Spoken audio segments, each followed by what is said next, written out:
why haven't there been any charges? It's because the corruption goes to the top, especially with these pedophile rings. It goes straight to the top. I agree. We learned it with Jeffrey Epstein. If you asked me 10 years ago, hey, did you know the elitists go to this private island and have sex with prostitutes and children and stuff like that, and they all pay exorbitant amounts of money to do all this? I'd be like, okay, we're watching a little bit too much Alex Jones. Right.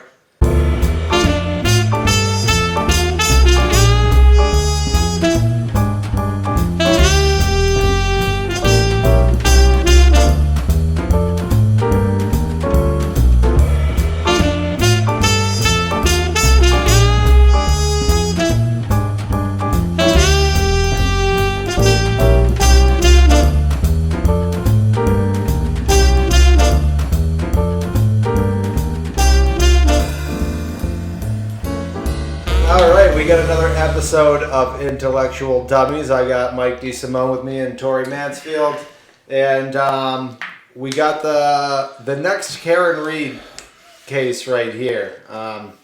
These definitely overlap. We'll get into that, but this particular episode needs to be blown up, and like, share, and subscribe.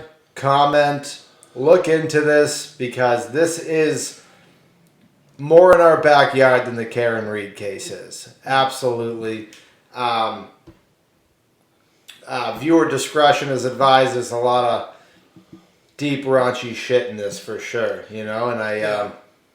But just real quick, I think it's safe to say that Mike DeSimone's our murder mystery guy for this podcast.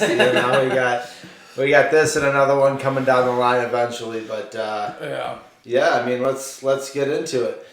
Yeah, let's do it. Like you said, definitely listener or viewer discretion here. I would honestly call this a trigger warning for people that cannot handle discussions of sexual assault, especially when we're talking about teenagers or children. All right, if that's out of your wheelhouse, it's understandable, but leave the episode now.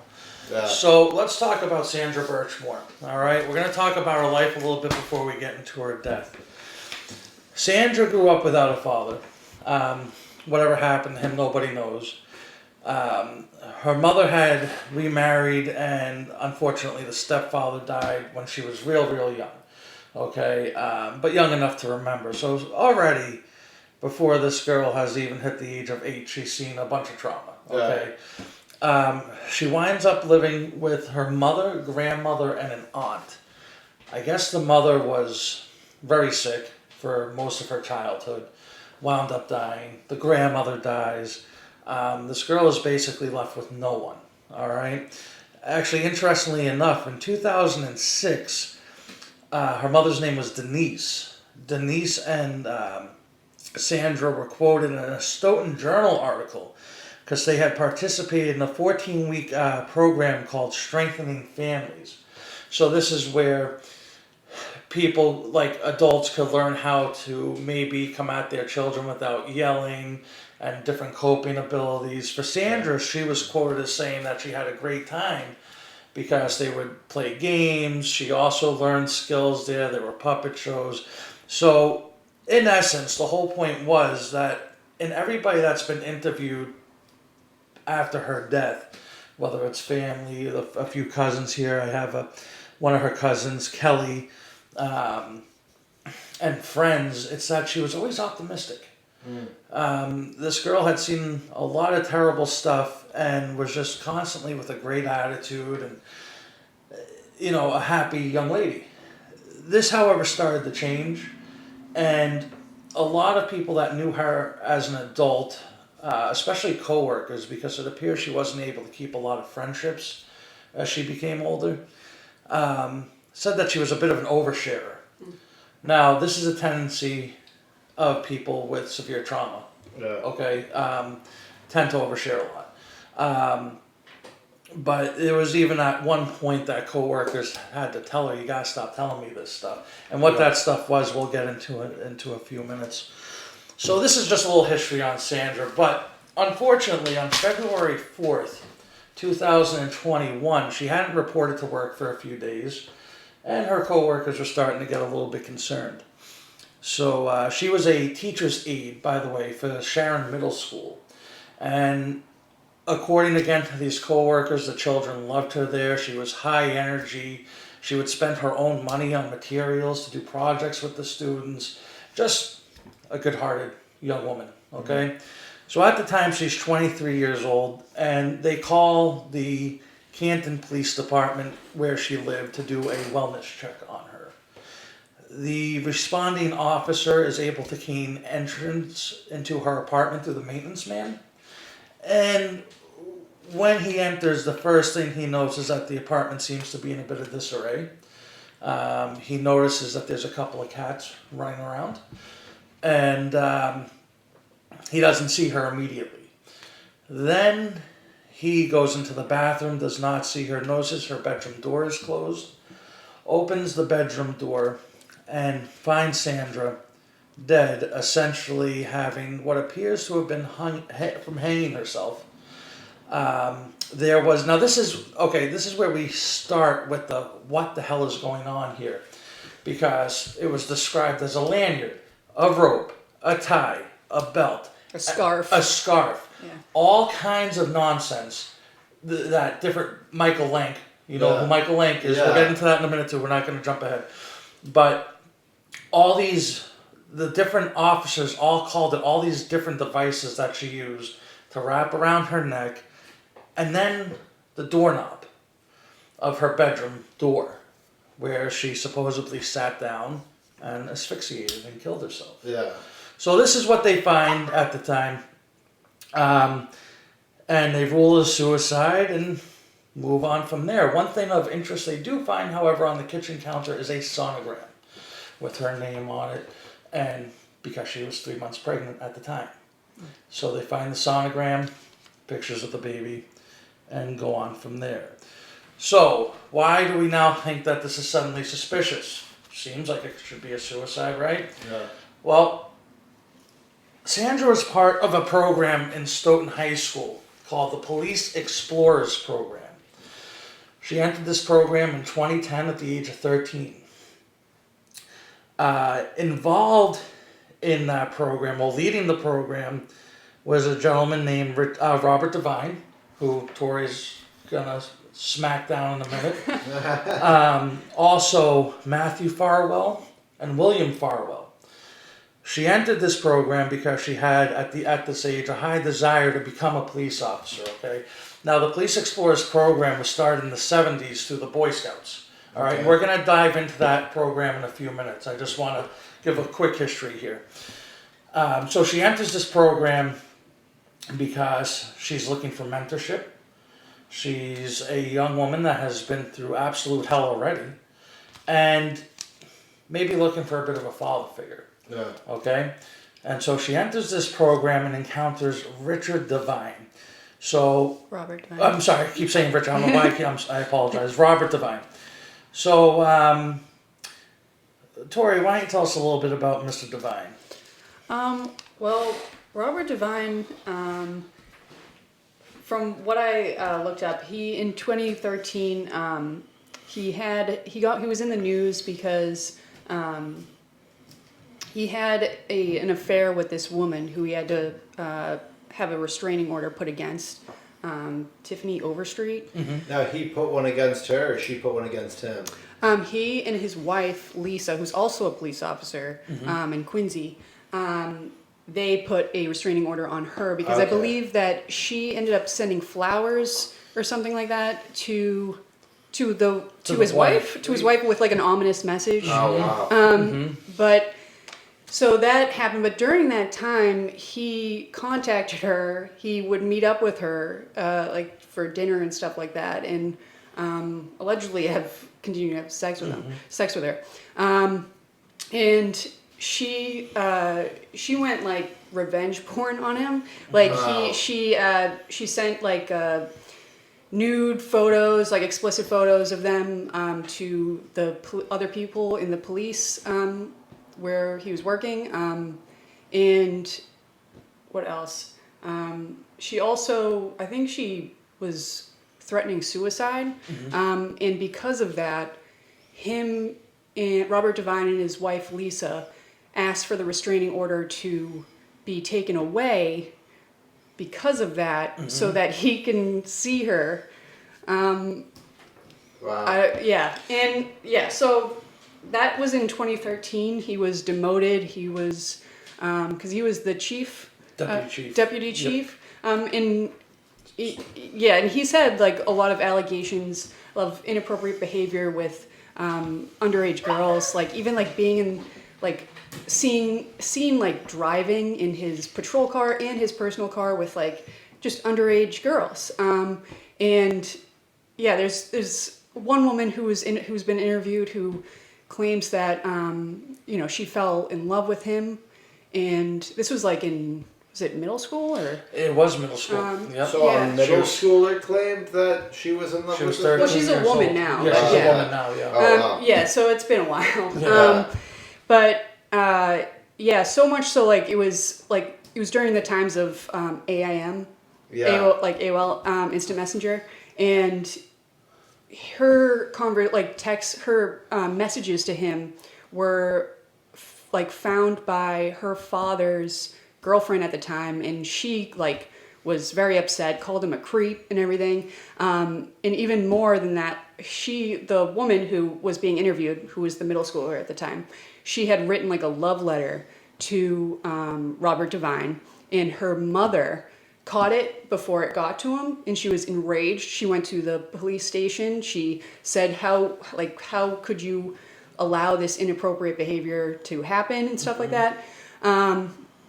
What else? And so when this woman who's being interviewed, when she found out that Robert Devine was getting married, she was very upset. She was like sobbing.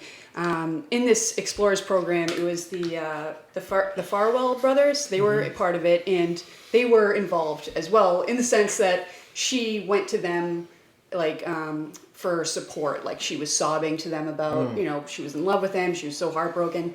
And Robert Devine tried to comfort her. Apparently he brought her into his office and even picked her up and put her on a desk and said what did she allegedly said that he said that you're a knockout, when you're 18 I'll take you on a date or something. She's 13 years old at this time. Yeah, and apparently that was one of the things that even the Farwell brothers have been alleged to have said to young girls, being suggesting things come and see me back when you're 18, that kind of stuff. Come back in a couple of years. Yeah, yes. Exactly. Wow. So there was that. He was warned, but there was another interview with someone who apparently warned him because he was this man or whoever it was. It could have been a woman because I think they redacted it. They warned him because they had seen him with a scantily clad young girl who was a part of this program, a student of his, in his office. So he had been warned about it, you know what I mean? People had noticed it. Yeah. It looks like. I mean, there's so many, you want to say it's alleged, of course, but there's just a pattern, clearly. Yeah. Yeah, I think that's... Do you have anything else? Well, no, just the only thing I would say is that he was also a former drill instructor in the military, which is interesting. And then, in 2001, he took over that Police Explorers program in Stoughton. I guess the program had real dwindling numbers, and he brought it back to life. And by the time Miss Birchmore had entered the program in 2010, over 300 students had gone through his. And to agree with what Tori had said, there were several. Now, I'm going to get into this again, but people are terrified of coming forward in this case. One of the hardest things that anybody investigating this has tried to do is get people to go on the record. It's nearly impossible because people are terrified of the police in Stoughton, in Canton. I mean, something bad happens, who do you call? The police. But if it's the police doing the bad thing, who do you call? Right. So the fear is very palpable in these victims. Yeah. Or people that might not even be victims but just know the story. Okay, so that's something I'm going to reiterate again later on. Not much else on Divine. That was beautiful. Well, what's ironic too is he was like honored. Well, that's right. That's a great point. For being a cop that Went after rooted bad cops. out corrupt cops. Yeah. So I mean, it's just amazing. He was flown. He was like flown somewhere. I forget. Well, as part of an FBI investigation that he was assisting. Yes. In rooting out bad police cops. officers. Yeah. Right. Like he was honored. Wow. Honored. Yeah. That's insane. Yeah. All I would say is I wanted to bring up Richard Devine because he was, like I said, he was the deputy chief, and he's part of this thing with Sandra, and we'll get into it a little bit more. But there, he denies having any involvement or knowledge of anything with Sandra. But there's kind of some proof that There is proof. Yeah. I mean, there's text messages. The Facebook Messenger and everything yeah. else. The question is, the only thing they haven't been able to prove is if he had a sexual relationship prior to Right. turning 18. They have not been able to prove that yet. Yeah. Okay. But let's get back to Sandra just for a second here, okay? So Yeah. she's found dead, and something interesting happens very soon after she's found dead. She's found dead on February 4th, okay? On the morning of February 4th. The same day, friends of hers and a couple of family members call the police department and say, you have to look at a gentleman by the name of Matthew Farwell. This is weird. So apparently, Sandra had as we talked about, an oversharing issue. She also texted a lot, like any young person. Yeah. But I mean, I'm talking thousands and thousands of text messages to various people. Yeah. She would tell them everything. Everybody knew about this relationship that all of a sudden comes to light she was having with Matthew Farwell. And these people are sounding the alarm. Look into Matthew Farwell. Look into Matthew Farwell. So pretty quickly they're able to ascertain that he was, in fact, having a relationship with Sandra Birchmore. Throughout the course of the investigation. By the way, this is the beginning of similarities with the Karen Reed case. A internal investigation was ordered by the Stoughton chief, okay, who assigned the deputy chief, his name was Holmes, to investigate this case. The report comes out 19 months after this incident, and it's super redacted. I mean, like, super heavy, insanely redacted, which seems like a very serious attempt to protect some people. And we'll get into that too. But anyway, so let's get into Matthew Farwell. Who was he? Well, him and his twin brother. He had a twin brother by the name of William. Give me a second here to go to my notes. All right, because I don't want to get any of this wrong. Him and his twin brother William were also both military individuals, but they weren't just regular military. They were actually part of a super elite unit that went and disposed of explosives and ordnance. Okay, they were like highly, highly respected in the military. They come to Stoughton. The Stoughton police chief looks at this 26-year-old and says, "Holy crap! I have a fully trained police officer who is also a highly decorated military person. You are hired." Okay. He then, under Robert Devine, begins working with the Police Explorers program. Him and his brother William. All right. So what we've learned is that he comes into this program pretty much at the same time as Sandra Birchmore as like a co-instructor in the program. By the way, keeping in mind that both Matthew and William were taught by Robert Devine in the early 2000s. Okay, they went through that Police Explorers program. Okay. So now over, about a decade later, now they're teaching the program after their military careers and whatnot. Yeah. All right. So Matthew Farwell is 26 years old. Sandra Birchmore is 15. They met when she was 13. However, it becomes very obvious through the course of this investigation that they begin having a sexual relationship at the time of her being 15. On again, off again. According to friends and family, they were always getting together and breaking up. According to her family? According to friends. I'm sorry. Friends. And she did have some cousins and stuff. Yeah. So according to the people, all right. So according to friends and those family members, it was a constant on-again, off-again situation. And he was 27. Did you mention that? He was 27 when he started yes, exactly, having sex with her? Exactly. At 15? Okay. 27 and 15. 27 and 15. And is he also a Stoughton cop, or is He is a Stoughton cop. Yeah. He becomes a school. Him and his brother William are Stoughton police. They become the school resource officers. Wow. Okay, and part of this Police Explorers program. Keep in mind that Matthew, like his brother William, are married with children. Apparently, from what I have been able to ascertain, the wife knew Sandra because she babysat for them. Okay? So, anyway, this highly, highly inappropriate relationship begins and continues throughout her young adulthood, okay, until the time that she's 23 years old and now 3 months pregnant. Wow. So this is where things start to get interesting with Matthew and why people are now saying this is clearly a homicide. Yeah.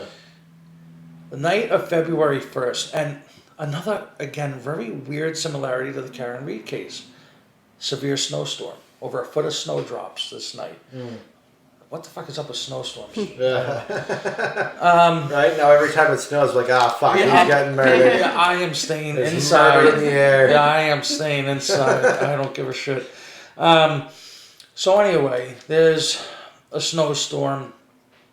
Sandra is seen for the last time on video camera entering her apartment. Now, I have to make this clear, too. One of the big things that a lot of these people that knew her say is she was super excited to become a mother. Super excited, okay? She was buying things. In fact, I think it was the February 2nd, if I'm not mistaken, that a package is delivered to her home and it's a fucking car seat. Yeah. For her baby, okay? Wow. So this is a woman who clearly has intentions of the next day. Yeah, she has future plans. Future Yeah. plans. Future plans. Exactly. That's a great way to put it. So, according to Matthew Farwell, who was interviewed very quickly, he did indeed, because he is also seen on video camera entering her apartment building maybe 10 minutes after her, okay? He goes into this apartment building as well. However, keep in mind that this guy is bundled up. He was anti-masking during the COVID situation, but is wearing a medical mask for some reason on this Now, what wonderful night. year is this? 2021. 2021. Yeah. Okay. This is February 1st, 2021. Yeah. Okay. Okay. He's wearing a medical mask. He's bundled up like crazy, not looking at the camera. He knows the camera's there. And the last thing you see is him pressing the button. He enters He enters at about 9:14 p.m. on this night. Okay.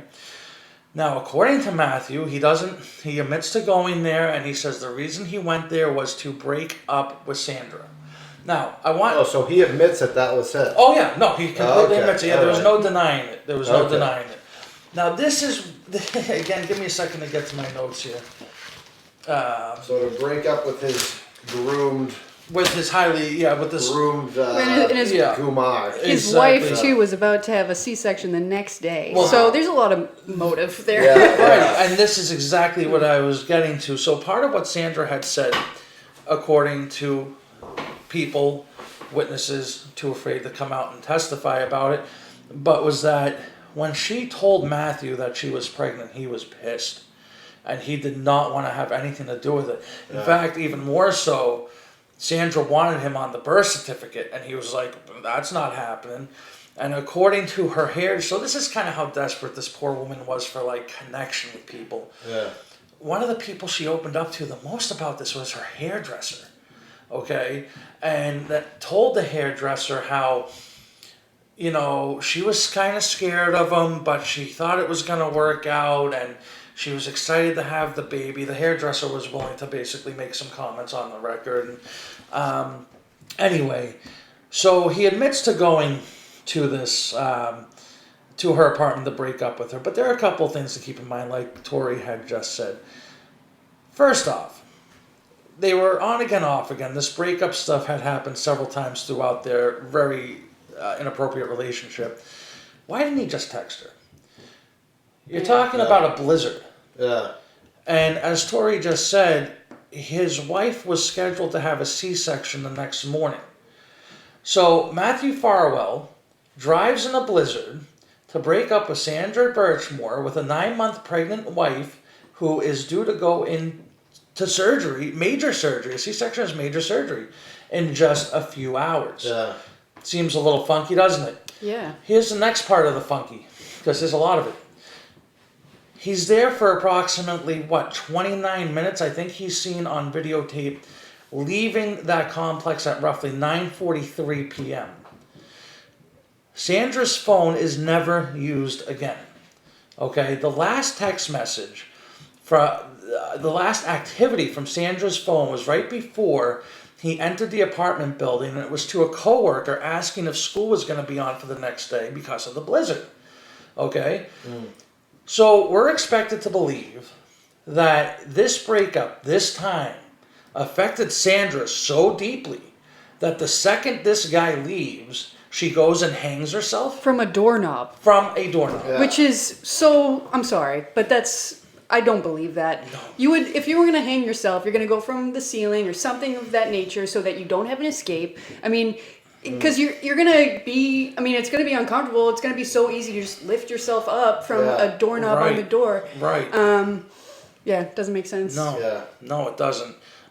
It's typically referred to as a prison hanging because prisoners who are obviously depressed about whatever their situation may be can do that from like steel bars or their bed frame, which is metal, I might add, something like that. That has been done in prisons. And I wonder too if there's like a sex difference because I don't know, I can see more men being able to do that Yes, because there's more intentionality and like, you have to really. There is a sex difference with suicides, Yeah. with modalities of suicide, big time. You know what I mean? Like men, for example, are more prone to gunshots. Self-inflicted gunshots. Women are more prone to Like maybe pills. pills, exactly, Yeah. stuff like that.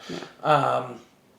Actually, it's interesting to note that women, I think are twice as likely maybe to try and attempt suicide as men. Yes. However, men are more likely to get the job done. Yeah, Right. to succeed.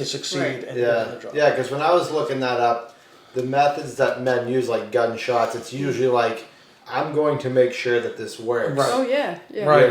Because, Yeah. that's the psychology. Well, men are behind more it, I suppose. physically violent. It's Yeah. like Well, that's- that's yeah. definitely exactly, true. Yeah. So now again, this is where we're at with this whole thing.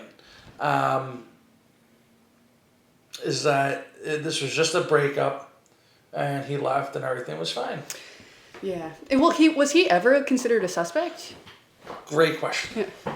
This entire investigation was never even considered for the possibility of it being a murder. Just automatically a suicide. All right, we're going to do a quick quiz. And I promise it's an easy quiz. And this is more for you. This is more for you. I want you to tell me, just yes or no. All right. I want you to tell me if the following names sound familiar in any way. Okay, yeah. That's all you got to say, yes or no. John Fanning. No. Okay. Nicholas Guarino. I think so. Michael Lenk. Yes. Kevin Albert. Yes. Michael Morrissey. Yes. What do they all have in common? Karen Reed. These are the same. This is the same investigative body, essentially. That Oh, was, so all of those people have a. Oh, okay. All right. Sorry, I didn't get them all. That's okay. Shame on you. I'm only wearing the Let shirt. me before the episode be like, Luke, I'm going to quiz you and just fucking say yes on everything, Yeah. okay? No, then we're lying. We're lying to our audience that way. All right. I don't want to lie to the audience. Oh, thank God we're That's laughing. how you know we don't fuck around. That's Everything's legit. That's right. But yeah, I mean, and as we know with Karen Reed, I mean, regardless of how the trial turned out in Karen Reed, that was a fucking cover up. I don't, if you watch the evidence and you watch the courtroom testimonies and all of that, that was 100% a cover up, so. Yeah. Definitely some deep corruption going on in Massachusetts. Well, for sure. I mean, I'm just going to tease this quickly because I don't want to get off of Sandra. But since you bring that up, the next thing we're going to be talking about is a young man by the name of Justin Root, who apparently died pretty tragically at the hands of police. There's a whole story to that. We're not going to get into it now because I don't want to get off topic. But needless to say, it looks as though this corruption has been involving Michael Morrissey and quite potentially the governor of Massachusetts for many years since she was the attorney general. Oh wow. No, it's a very it. So we talk about the FBI real quick. When we talk about the FBI and, for example, Karen Reed, the FBI has also been involved in Sandra Birchmore's death now because this whole thing is a hot mess. I don't think the FBI is investigating the actual death of Sandra Birchmore or the actual death of John O'Keefe. I think what the FBI is investigating is the extensive corruption in the Norfolk County District Attorney's Office. I think that's what they're going after, and it just so happens to cover Sandra Birchmore and John O'Keefe.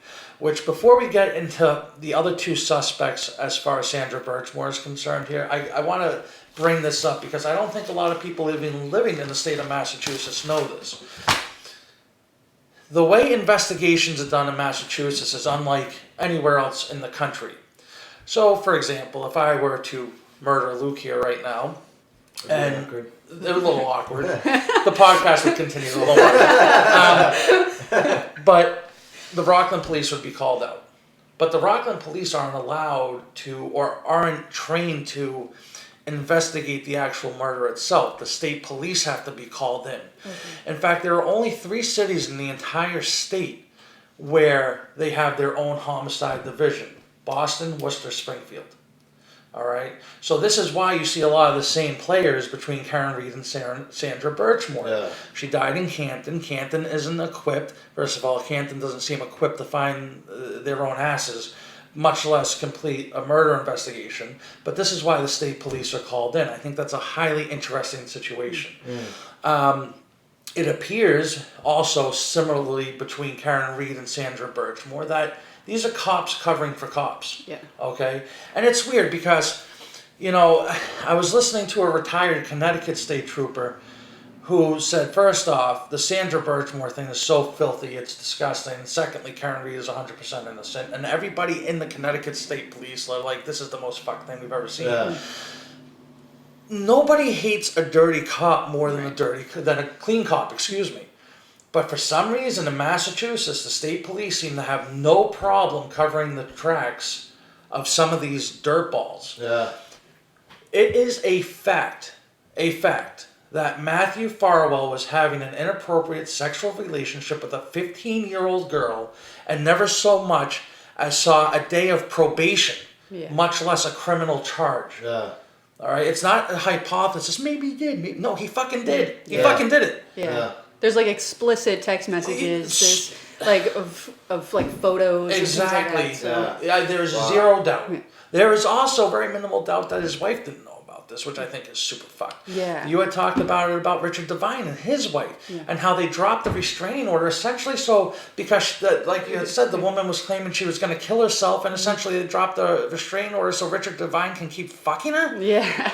Yeah, that's insane. There's something weird going on. Okay. It's a weird dynamic. Yeah, to say the least. So anyway, it should also be noted that this was being handled by Mike Scumbag Morrissey, and I'll say that 60 times if I have to. Fuck that guy. And what's his position? He is the district district attorney in Norfolk County. Okay. Yeah. That case has now been taken away from the district attorney and given to the attorney general. But again, all these district attorneys and the attorney general, who are their investigators, the fucking state police. Yeah. Okay? So, what I'm hoping, and I'm sorry for all my F-bombs, it just pisses me off. No, it's all good. Apparently, what I'm hoping for is that the state police investigating this under the attorney general, not in Norfolk County DA's office, are going to look at the Sandra case as a chance for redemption here.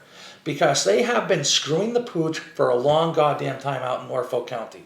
And I really, really hope that they look at this as a way to redeem themselves. I truly do. I'll be honest with you, I don't think Sandra is ever going to get justice. I think too much time has gone by. I don't think anybody's ever going to be charged with her murder, which is a fucking travesty, all right? Because this young woman was groomed and essentially passed around like a sexual toy between 3 different Stoughton police officers. And it's time to bring up not Matthew Farwell's brother William, who was an absolute scumbag, and there was evidence that he was essentially pimping this young girl out after she had been groomed. Oh my god. Yeah, no, it is fucking disgusting. But we are going to get to. Sorry. Look at this fucking guy. I know, I love it. Look at his notes. We are going to get to the Joshua Heel.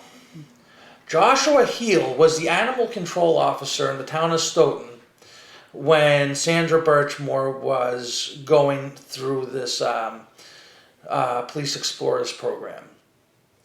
He was the animal control officer from 2015 to 2020.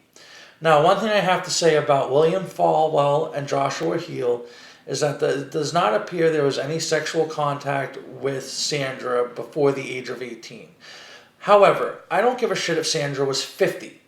She was groomed and taken advantage of. It was clear she was starting to have... Listen, I have to point this out too.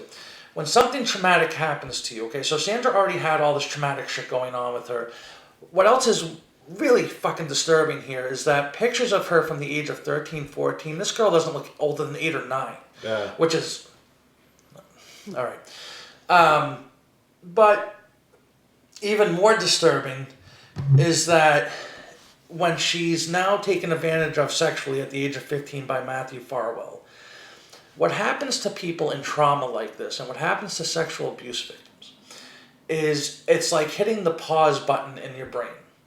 It stops growth, it stops development, which would explain a lot of why Sandra was such an oversharer, which would explain a lot of what some of her claimed mental instabilities might have been caused by. All right, this poor woman suffered. So we're going to talk about Joshua. So Joshua Heel, his name was not supposed to be known by anybody. Again, the Stoughton police chief was horrified by what was going on. At no point in time, the new chief and the old chief, okay, were all pretty disgusted by this. No, it was of course, the town of Canton that was trying to really cover it all. But anyway, so they order an investigation immediately, okay, this internal investigation, like I had mentioned before, that was done by the deputy chief of police, Holmes, okay, and it was a 19-month investigation. Well, they tried to redact Joshua Heel's name from that report entirely, but someone somewhere made a whoopsie and left his name in just one sentence once. And by doing that, the people that have been investigating this thing were able to fucking blow the lid off of this scumbag. So anyway, as it turns out, Mr. Heel here, who was also married with kids, man, these guys that are married with kids love to fucking have sex with minors, apparently. Anyway, it turns out that when he was interviewed, because in the year 2020, in his late 30s, he went through the police academy and actually became an Abington police officer. Okay, at the age of 42. Guess what his job was? Anybody want to guess? Something with kids. Or school resource officer Yeah. or something? Bingo. In fact, not only was he the school resource officer, but he publicly asked for funds to get a canine involved with it, a puppy. So here's this guy going around the Abington schools Such a with good puppy. guy. Yeah. Such a sweetheart. But before we get to that, when they were, so this whole thing blows open. This guy is hired by Abington. The Abington police chief, his name is Del Papa, calls up Holmes and says, oh, listen, I think I have a material witness, because the one thing Josh would like to do was fucking brag. He loved bragging. He loved bragging that he knew who the Farwells were. He loved bragging that he knew who Sandra was. He loved bragging that he actually had a little thing maybe with Sandra. And as it turns out, they did. But just after she was the age of 18, which again makes no difference in my mind. During this interview, it turns out that Holmes openly admits that while he was the Canton Animal Control Officer, he got Sandra a cat. But it's a little weird, because when Holmes tried to find the identification records for the cat, because if a stray is picked up, they're immediately given an identification number. No identification number for the cat, no paperwork for the adoption. That's because, as it turns out, and we find this out because Holmes all of a sudden orders a DNA test on a couch in the animal control office. Why does he do this? It turns out that Mr. Heel gave Sandra this cat in return for oral sex. Wow. That's the kind of fucking winter we're dealing with here. Look, at this point, what everybody has to keep in mind is Sandra has been used and abused for fucking years. She's been used by people that she trusted. She's been in this position of vulnerability her whole goddamn life. And these people that are in these trusted positions, God, shut up. These people that are in these trusted positions see this, recognize it, and instead of helping her, sheltering her, guiding her, take full advantage of her in the worst way that you can take advantage of someone, in my opinion. Yeah, no. Doesn't sound like they respected her at all. There was no respect. She was looked at as a tool for their own gratification. And again, with William Farwell, I'm not going to get into him a ton because who has the time for that scumbag?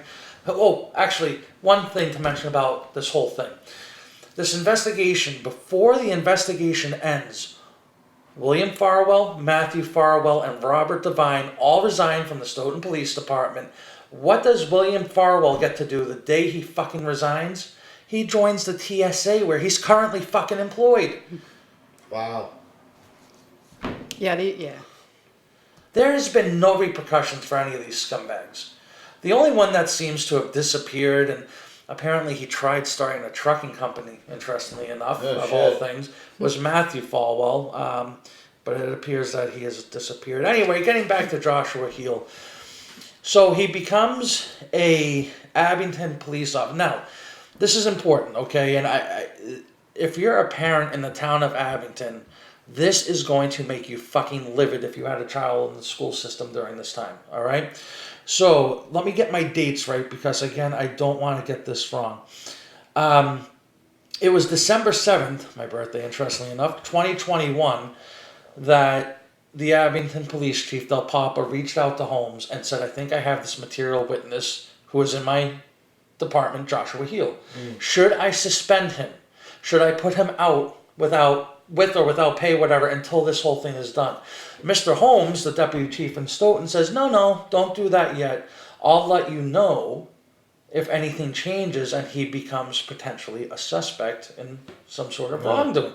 It's less than 2 weeks later that they find out about the blowjob situation that happened a couple of years prior. I know an animal control officer isn't a cop, but there is a position still of authority. And there are codes of conduct, and so... Yeah, and you're around children. Exactly. Yeah.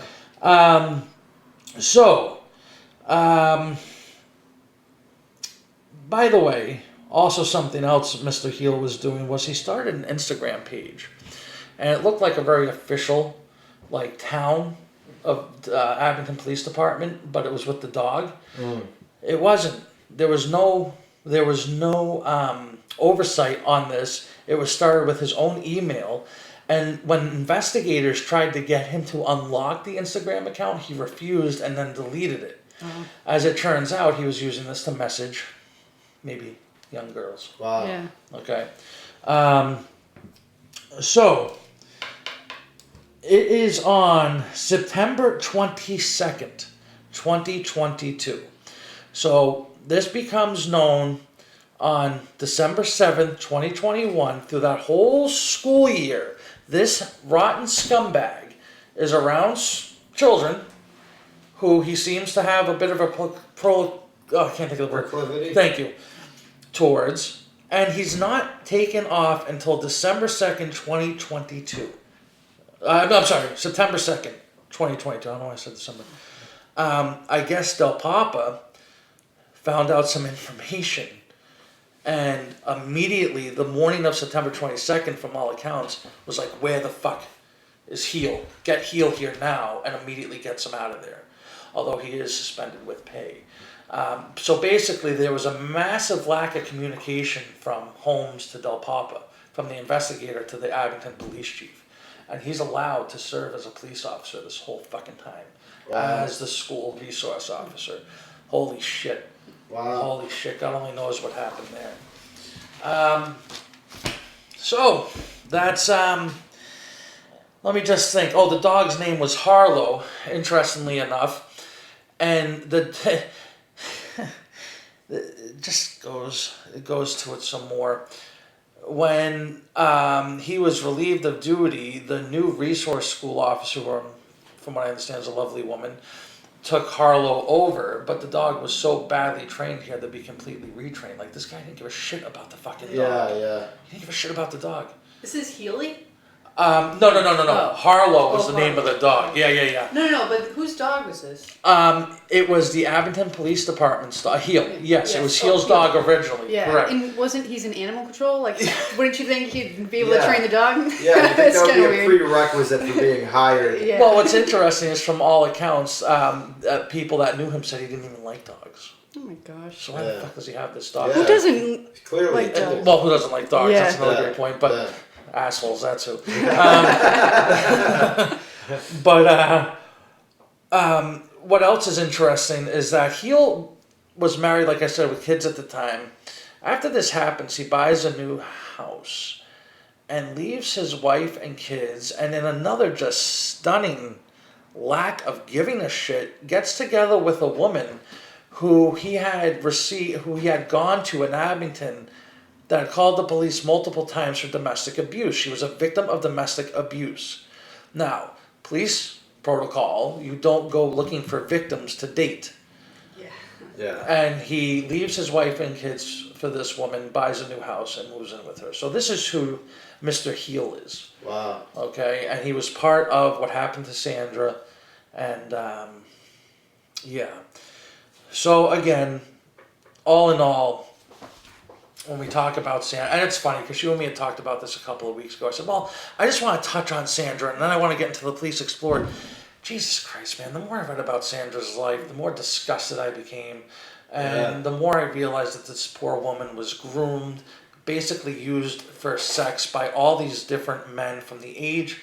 I mean, you have to assume Matthew started grooming her pretty instantly. So from the age of 13, certainly proven sexual relationship at the age of 15 while he was 27 years old.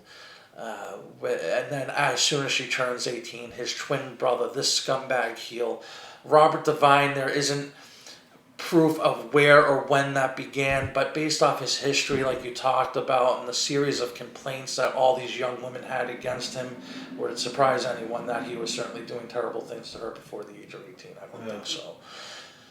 And I just think that what makes Sandra just such a terrible case is like she just doesn't have anybody to defend her. I mean, right now her family is suing the town of Stoughton and these police officers in civil court, and this is where also too the autopsy. The family had ordered an autopsy from a former New York City medical examiner. Did you want to talk about that? He's like a nationally known forensic pathologist. He testified in O.J. Simpson's case. He looked at Jeffrey Epstein. He looked at George Floyd. I know, He looked at Epstein? There's a Jeffrey rabbit hole Epstein. right there. What's up? When you say he looked at Jeffrey Epstein, Yeah. the autopsy of him. I'd like to delve into that. Yeah. Well, he claimed that it looked more like a homicide by, was it strangulation? Right. Yeah. Oh, for Epstein? Yeah. Oh, interesting. Well, we just thought of another episode, guys. Yeah. Yeah.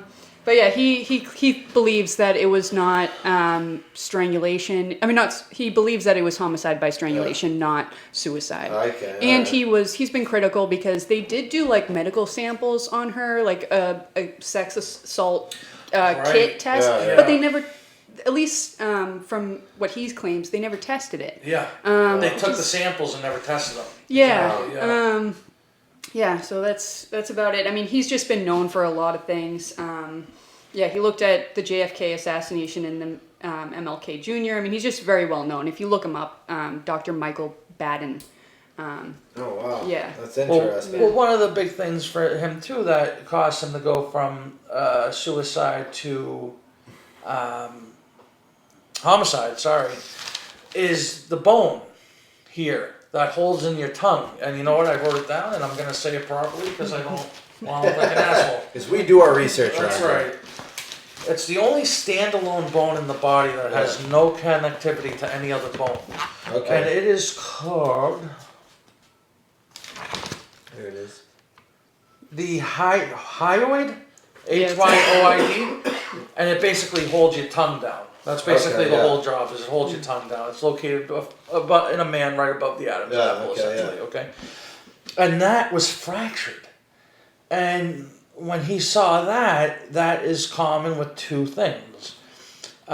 He referred to old justice hangings where they would have the floor, drop the floor, a guy would drop 7 feet and it would snap the neck, and strangulations. Plus, I guess the hemorrhaging in her neck didn't pool the way it would Yeah. in a suicide. It would mostly pool right here, but there was hemorrhaging all over it. Yeah, and the hemorrhaging looked like like fingers almost. Fingers. Yeah. Yeah. So again, it's going through a civil trial right now. I think it's an aunt that is suing on her behalf. It's every time you hear about it in court, it's basically for the estate of the decedent, Sandra Birchmore. If we can for a minute, I wanted to talk about this police league, this police association stuff, the Explorers League. Yeah. All right. The Explorers League, as I stated earlier, all right, was an offshoot of the Boy Scouts and has been around for at least 4 decades. And as it turns out, they have had a plethora of allegations, lawsuits, and other things involving abuse of minors by police officers, from chiefs to patrolmen and school resource officers. I'm going to do something, and this is really where that trigger warning is going to get applied here. I'm going to just give a couple of examples of things across the country, just a couple, of things and cases that have happened. And just give me a second to get this right. All right. In 1995, Marvin Jackson, 35, was sentenced to 52 months in jail, which seems like a very short amount of time, for having sexual intercourse and sodomy with a 16-year-old.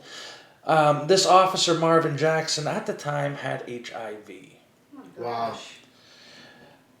John Ferrero in Florida in 1998 was charged with having sex with a 16-year-old.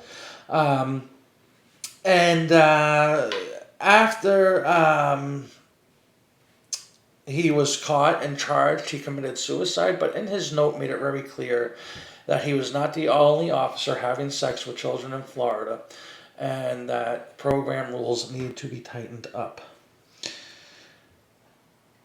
In 2017, the Courier-Journal did a pretty big story that 11 officers in St. Petersburg had sex with students in the Explorers program dating back to the previous decade. Wow.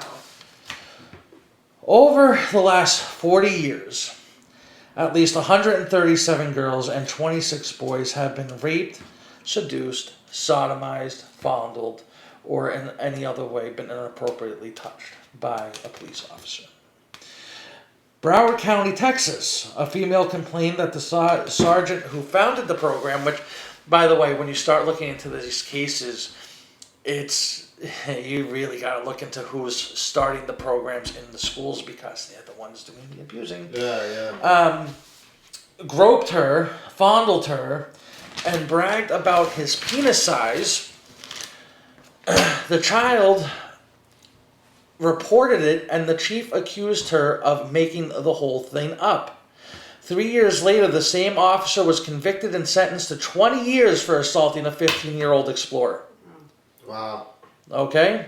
The city also paid $300,000 in that. In Michigan, a police chief had to resign because another case of ignoring a complaint, and it comes out that the officer had done some pretty terrible things. He had to resign in humiliation. In Louisville in 2017, It almost took the entire police department down because case after case after case after case came out about this Police Explorers program, the allegations, and the city had to pay out $4 million. Wow. There are over 14 departments with repeated allegations. In Connecticut, a 17-year-old... Okay, God, this is fucking hard, but you know what? You need to fucking hear this. You all need to hear this. In Connecticut, a young woman was 17 years old, regretted the advances of a police officer. He then took her, dragged her into a vacant house, handcuffed her to a radiator, and sexually assaulted her. Wow. Okay? And in South Miami, a detective was such a good detective, decided that he would try and teach teens about sex and then assaulted them. Now, this is just a few examples, and I wanted to just put this out here. Roughly only 12% of child abuse cases in this country are reported. And I'm going to get these numbers right now. Just give me a second because I really don't want to fuck this up. If that's true, that only 12% of the cases through this Police Explorers program have been reported, that puts the actual number of potential victims to just under 1,650. Okay? Now, we are then going to do maybe just a little more math. Because crimes committed by police officers go unreported even more than that, and there is a natural fear on top of that 12% number, which is terribly low, to report, I'm just gonna, you know what? I'm just gonna throw out a fucking number and say there's at least 2,000 cases out there of victims that have been part of this Police Explorers program. Through an NBC News article, they had tried to reach out to the Boy Scouts, because this was originally an offshoot of the Boy Scouts, who we all already know what problems they have. Yeah. They just said, well, it's in our policy that the officers aren't supposed to be alone with the kids and blah, blah, blah, blah, blah. But they are. You know, these things are happening. And with this is more something that I want to gear towards people that have children in their lives. If you're an aunt, uncle, parent, grandparent, whatever.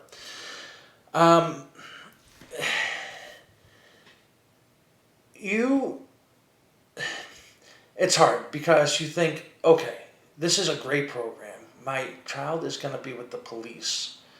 What could possibly go wrong? Right. You know, a lot of parents thought this about sending their children with priests in the Catholic Church. Yeah. The Boy Scouts, you know. By the way, it should be noted, it wasn't only females that were involved. I mean, there were boys that were sodomized through this Police Explorers program as well. Far lesser extent, but it still happened. So, I did some looking up of things I never want to look up again. But there are things that, okay, we'll start with this. These predators look for certain traits in children, okay? Single-family households, perhaps even households that have both parents, but there's a lot of discord in the home because kids will talk about this sometimes, especially if they trust the adult they're talking to.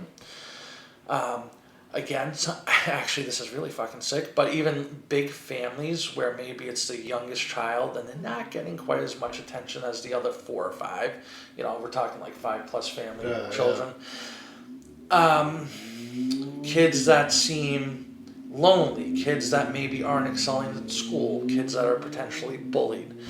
These are all prime targets for grooming and abuse, okay? These predators can spot this from a mile away and zero in on it. And that is 100%, in my opinion, why the people that did this, you know, came into the positions they did. They would know they would be around children, but also, more than likely, children with certain issues. Yeah, very vulnerable. Yeah, highly vulnerable population. Yeah. So, this is the part that's really disturbing, but we're going to go through it anyway. because it's not always obvious. Your kid isn't going to come home and say this happened, maybe, because they're going to be terrified to tell you. Yeah, I mean, these are cops too. They're going to be like, you say anything and God knows what. You know what I mean? So these are some signs that maybe parents should be aware of, that certain things are happening. Okay, so this would be, I'm just doing this for all age groups here. For children up to 3, because God knows there's a lot of that, certain things that parents should be looking for is showing fear, excessive crying, vomiting, excessive vomiting, eating issues, balance sleep problems, or issues with developmental milestones. Okay, that you see in the toddler age group, there's certain milestones at certain ages. If you're not seeing that, maybe start to ask why and where is your kid going. Okay, 2 to 9, ages 2 to 9 or 3 to 9. They're going to start showing fear of people, places, or activities. You're going to start seeing regression in behaviors, such as bedwetting or things of that nature. Feelings of shame, guilt, nightmares, other sleep issues, which are all from family, friends, and oddly, having a knowledge of sexual things beyond what their years should be having knowledge of. With older kids, like in Miss Birchmore's case, it's basically all of the above. But now we're going to start including promiscuity, substance abuse, aggression, running away from home, early pregnancy, suicidal gestures, and I think one that was really interesting is anger about not being in control of situations. So this is that's it. I don't know where else to go with it. In the end, what happened to Sandra was fucking disgusting. It makes me sick to my stomach that besides a civil suit, I don't know if there's ever going to be criminal charges on these dirtbags. And did we mention real quick about Robert Devine, that he was a lawyer? Did I mention that? No, you didn't. Oh, yeah. So Robert Devine, when he left the police department, by the way, became a licensed barred member in the state of Massachusetts and is still a lawyer with his fucking license. Wow. Okay? So, and then when we tie this into Karen Reed, again, Norfolk County, we're talking about the same investigators. We're talking about what appears to be, I mean, how the fuck is Matthew Farwell not charged with statutory rape? Yeah. How did that not happen? Yeah, So is the statute of limitations, has that been exceeded for her death, like a homicide? No, Can he still be homicides never have a statute of limitations. So he still could, or is, Well, you think about it, all the physical evidence is gone. The apartment's probably been rented 20 times over. but do they still have the medical sample? I mean, That's a great question I don't know the answer yeah. to. I don't know. I mean, I hope to God they have something that they can get this bastard on. Yeah. But, I mean, it's just But no charges have been. not one. Yeah. Not one. Not one charge in this whole entire disgusting case. Yeah. And, just what this poor girl went through. And then when you think about it and extrapolate it, it's like potentially thousands of children that have gone through it just through this program. Yeah. Just through this program. Yeah, that's Involving just this program too, right? So there's like, you gotta think like wherever kids congregate, whatever programs, schools, after schools programs, that's where pedophiles are gonna go to. Yeah. That's where you have to be the most stringent on rules and, if you have any sort of allegation, you're fucking out. We don't care if it's true or not. Yeah. Don't care. You're obviously not handling something right, But, so while we were researching this for the podcast, now this is an episode that's going to be recorded soon. I don't know when it'll be released, but the Franklin scandal. Why haven't these officers gotten charged, right? And that's because the corruption goes so high. I'll explain a lot about that in the Franklin scandal, but a lot of the times when these guys get caught, they get let off on some sort of technicality, and then the charges just start getting dropped and dropped and dropped. There was even this one case where they found there were these kids playing in a park wearing very tattered clothes. You could tell that they were in rough shape. And they came with these two adults that were like in suits and they were driving a white van. Wicked sketchy.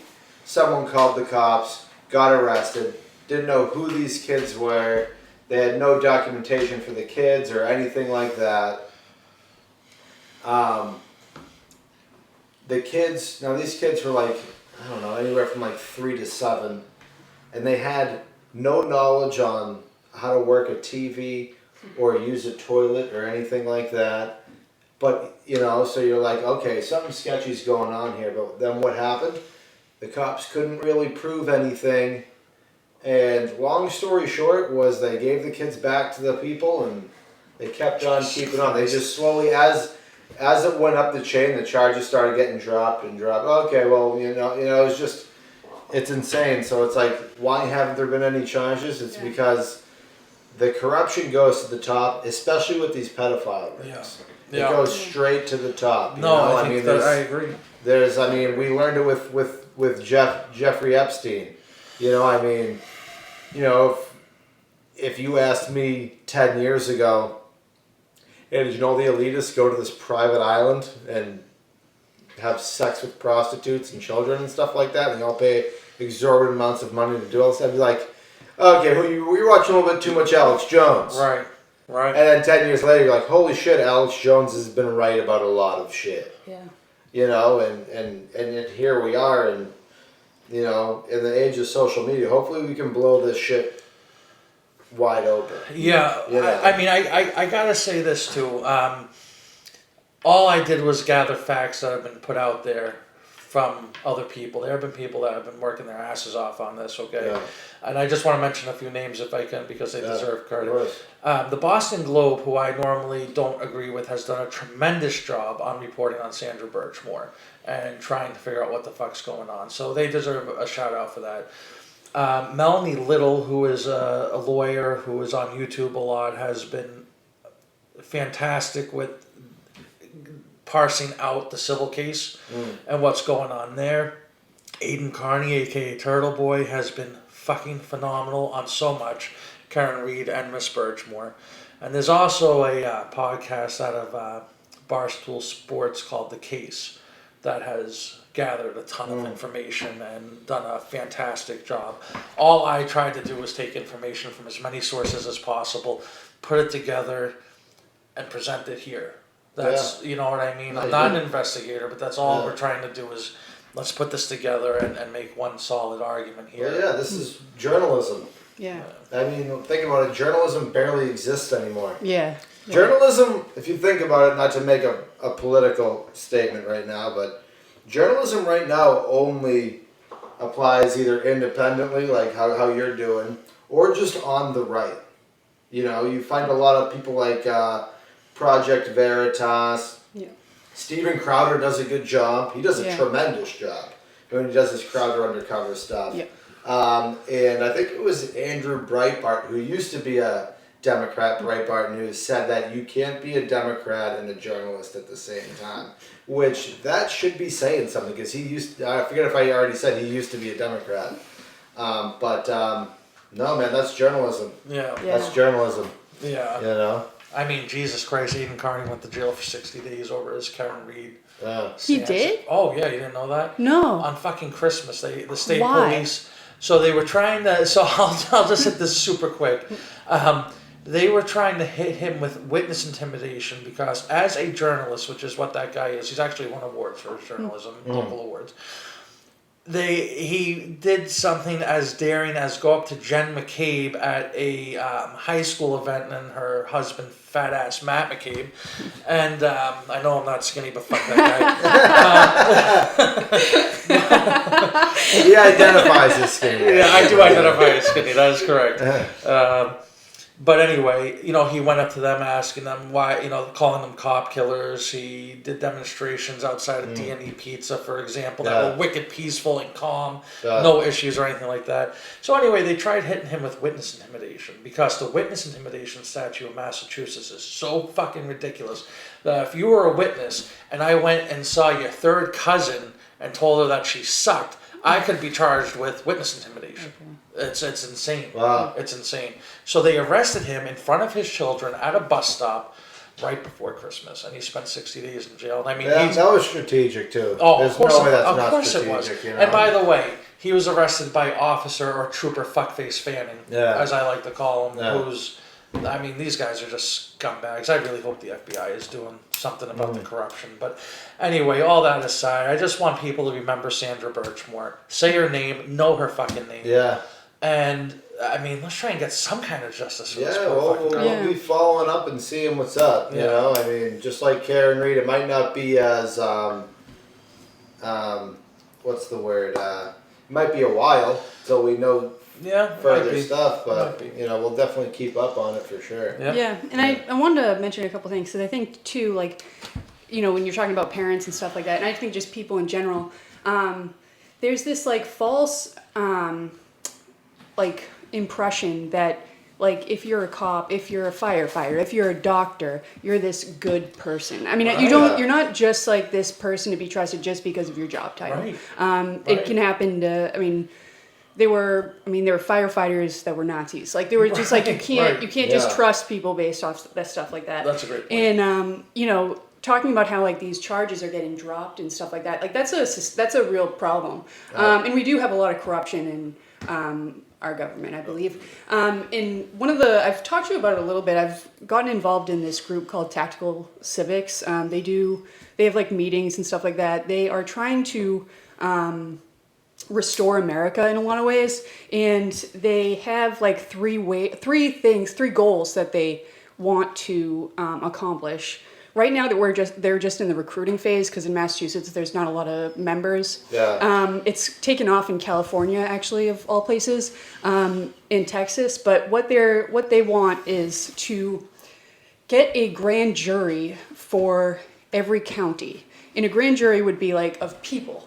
So you would gather evidence, or, like, about, like, a corrupt politician, corrupt someone who's ever, like, you know, putting these, you know, dismissing these charges or whatever. You prosecute them. So you would have a grand jury, and then you'd have a militia for every county.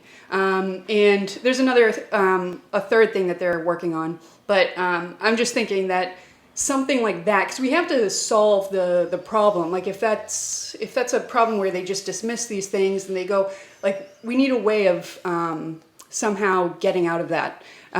This is it just came to mind to me that it might be a good option, because if the people can, because it's like the original kind of idea of a grand jury, and, like, it's, like, nowhere to be found now. But yeah, the idea would be to pass an ordinance. You need a number of people to do it. And then you would have a grand jury and a militia that would help kind of bring the people that you're charging them with to account. And you would be able to gather evidence as a people, bring it to the court, and then do it that way. So if that person is corrupt themselves, then you'd go after them. Do you know what I'm saying?